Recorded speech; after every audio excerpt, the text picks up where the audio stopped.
Hey, it's Cast One, and this is 2020. All right, so look, 2020 was really a rough year. We lost a lot of influential people, a lot of celebrities, a lot of people that were important to our culture. Man, Kobe Bryant and his daughter Gianna Bryant's passing was something that really struck the world.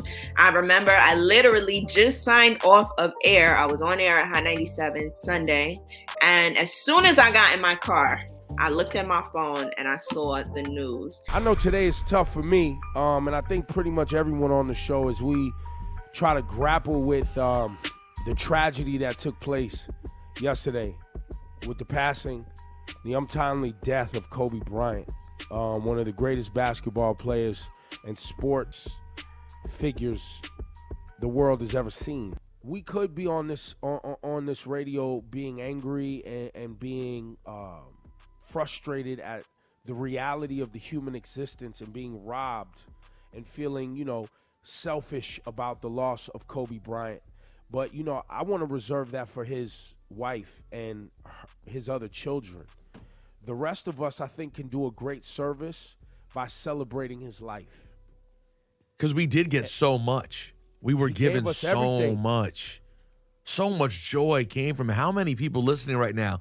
How many late night Thursdays were you watching TNT on the 10:30 game as Kobe went off against Sacramento or Phoenix or Golden State? I mean, he did so much for so long. The All-Star game in Philadelphia when they were booing him because he was from there, but he never played there.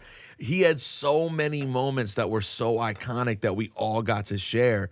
And as sad as it is, and it's awful, he lived such an incredible superhero-like life. To hear the news about Kobe Bryant and Gianna and all the people that lost their lives on a helicopter crash was just heartbreaking. I remember just sitting in the house, just crying for days in disbelief.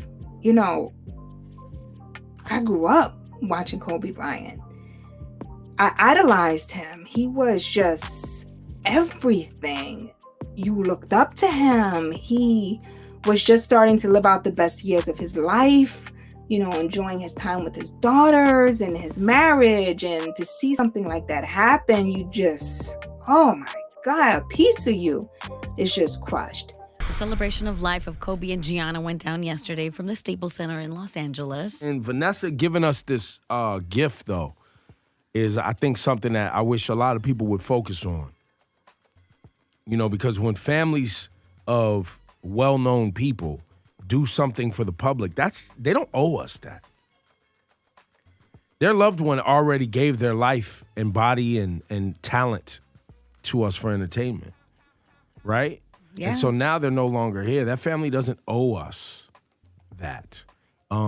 But clearly she felt connected and wanted to share. We lost King Von. We lost Pops from Friday. We lost Debo from Friday. We lost Alex Trebek from Jeopardy. We lost James Bond, Sean Connery. We lost a lot of people this year, man. Pop Smoke, rest in peace to Pop Smoke. I couldn't believe that passing either. And I remember him coming to the studio, and I try to hold on to these moments. And I remember it was him, Fivio, Swipey, all these guys that you now know, as music artists now, but they weren't that big back then. He came with the whole entire Brooklyn. He had this big old smile on his face, and he was just so happy to be at Hot 97. This was his first Hot 97 radio interview. He came on a Friday night, and I remember hearing his song, Welcome to the Party. I was doing something uptown in the Bronx, and I remember the police officer saying, no, you can't play that record here. The kids get too crazy. And that same night I went on the radio, and I'm like, I gotta have you on my show. I'll put the back call out. I'm like, you're the hottest thing in New York City. You're just huge. Everywhere I go, everybody's playing this song. And then that following Friday, he came on and he brought all of Brooklyn. And I remember ending the interview, and I said,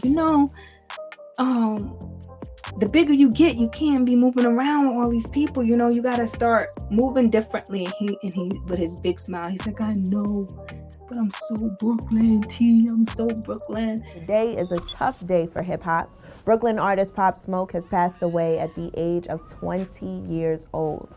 TMZ broke the news this morning, reporting that 2 men broke into the Hollywood Hills, California home that Pop Smoke was staying in. He was shot around 4:29 a.m. Pop Smoke was later transported to a local hospital by the Los Angeles Fire Department and was later pronounced dead. The Brooklyn rapper had a huge impact on the BK drill sound with his hit single Welcome to the Party. Then later on with Dior, and his project Meet the Woo Volume 2 dropped only 2 weeks ago and began charting. One person that people don't mention as much as I think they should is Andre Harrell, man. He's Uptown Records, man. If you was to ever have time on your hands to Google Uptown Records, he put a lot of artists on. And if it wasn't for Andre Harrell, we probably wouldn't have a Puff Daddy, which also put a lot of people on. From what I'm hearing, it might be a Uptown TV series or show or special coming out soon, and we can really dive into Andre Harrell's career and what he contributed to hip hop and that whole entire sound. Chadwick Boseman, oh my gosh. I think about the fact that when, Issa was born and when so many other millions of children were born, the president of the United States was black, and what that meant to them, regardless of politics, just what it meant to see him in the White House. And I feel similarly about Chadwick Boseman, the idea that kids saw for the first time really ever a hero, a true superhero that was black. You cannot measure the impact that has on people of every background, but especially black kids. This one really hurt, man. You could feel the collective hurt over the weekend. You never know what somebody is battling in their personal lives. Everything is not always for display. Everything is not always for social media. And to know that this man was battling a disease, but still holding on and still showing up when he needed to was just remarkable to know. And so he will always be a hero in many of our eyes, just like John Lewis, who will always be a hero to all of us, to many of us, especially those that come from Black and brown communities. They will live on forever in our hearts. It's just been a rough year. I am really praying that 2021 gets better. Rest in peace to everybody that we lost. We love you on this side, and our prayers are always with you.